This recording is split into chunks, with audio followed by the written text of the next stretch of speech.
I just did the safest thing possible, went out to the front. Simpson is here. I figure if they maybe possibly expect me to lead, I'll just do it and get it over with. And you're okay with that, obviously. You didn't flinch at all.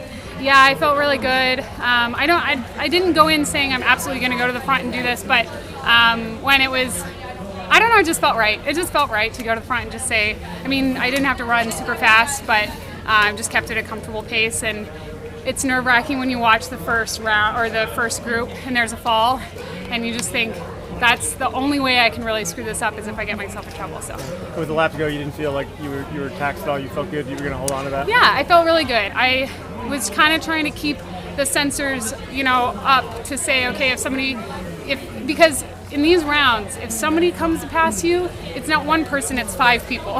And so that's what you keep your radar up for.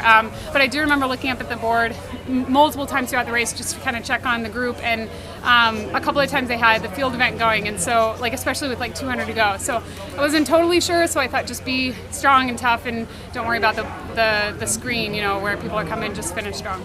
Knowing that only 3 or 4 women were going to get eliminated from this round, did that impact your strategy at all?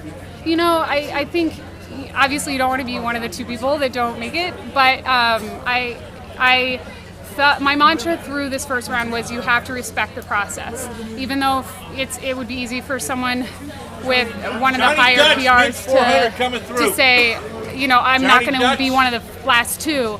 I think that just the process of warming up, going to the call room, all of that stuff, this isn't a workout and it's hard, and every single person in your race wants to get through. So I had a lot of respect for how difficult today would be, and I'm glad it's over. Do you think they should change it at all, either by letting women in or just scratching the ground entirely, thoroughly got knock out 3 people? I personally like it the way that it is. It's a great dress rehearsal for me to say, remember, it's hard. I don't know, I think my time was around 4:17 or something, and it's rainy and it's windy, and it didn't feel like a workout. It felt like a race. So I don't mind it. And plus it's good for me. I do well through the rounds, and so I think it's to my advantage for him to have it. So selfishly, I don't mind. You're racing with 2 other CU runners, Jenny. Just what was that? That is such a pleasure. It's such a pleasure to know that the people that are good continue to foster an environment where more people can be good. And the Buffaloes have done that to the highest level in track and field. So it's a real pleasure to be here with a really huge contingent of Buffaloes, and to be on the line with both Sarahs, Sarah Vaughn and Sarah Sutherland, was a comfort.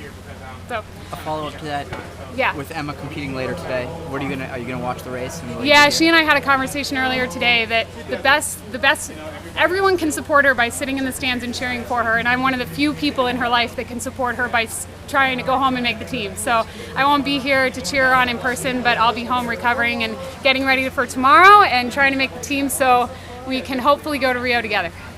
All right, I'm gonna go get warm. Sorry, guys.